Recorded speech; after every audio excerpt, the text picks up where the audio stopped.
dari para peniru dan juga produsen mainan elektronik. Tahun 2006, Lego mengumumkan bahwa sebagian produksinya akan diproduksi oleh perusahaan manufaktur bernama Flextronics. Sepanjang 8 tahun, Lego mengalami proses restrukturasi.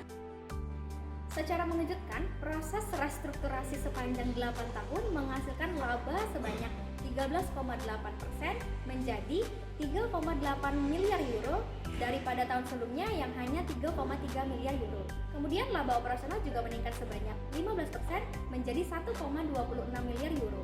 Dan karyawan penuh waktu meningkat hingga menjadi 11.755 orang. Pada tahun 2015, Lego menghasilkan laba sebanyak 25%. Artinya, proses restrukturasi sepanjang 8 tahun ini cukup berhasil.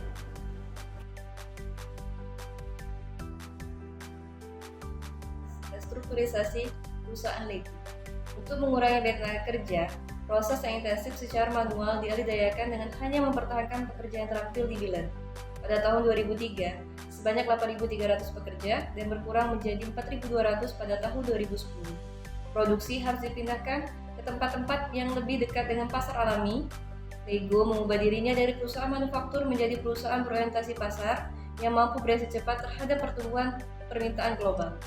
Proses restrukturisasi Lego ditambah dengan pertumbuhan penjualan 2 digit dalam beberapa tahun terakhir telah menyebabkan ekspansi perusahaan ke luar negeri dan menjadikan tenaga kerjanya lebih internasional.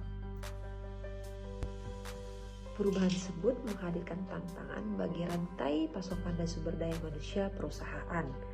Rantai pasokan harus dirancang ulang untuk menyederhanakan produksi tanpa mengurangi kualitas dari perusahaan.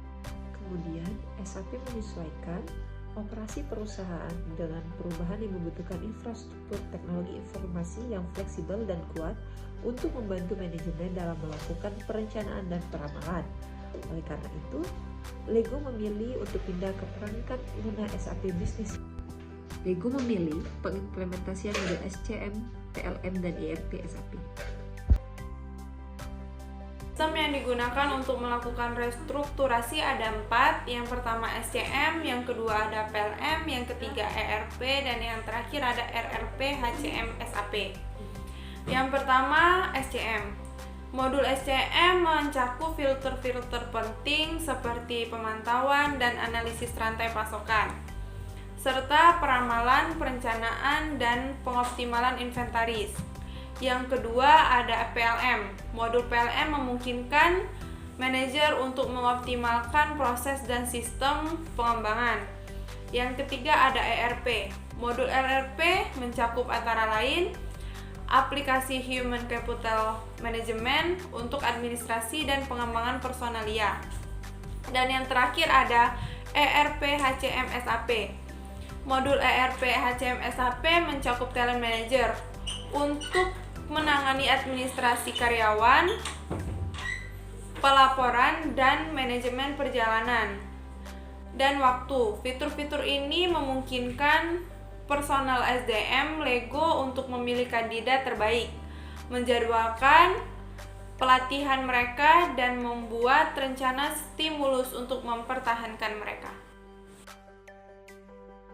Kisah sukses dari Lego ini sendiri di Eropa, Amerika, dan Asia, pertumbuhan penjualan telah mencapai 2 digit selama lebih dari 5 tahun, meskipun fakta bahwa resesi global yang pernah terjadi di tahun 2008 hingga 2013 tentu saja menyebabkan penjualan mainan seperti Lego ini di seluruh dunia tentu saja memberikan efek tersendiri terhadap pertumbuhan penjualan Lego. Bervariasi dari pasar ke pasar tentunya. Lego Group ini sendiri membuka pabrik pertamanya di Cina, berlokasi di Jiaxing, dan kantor baru di Shanghai, yang merupakan salah satu dari 5 kantor utama The Lego Group secara global.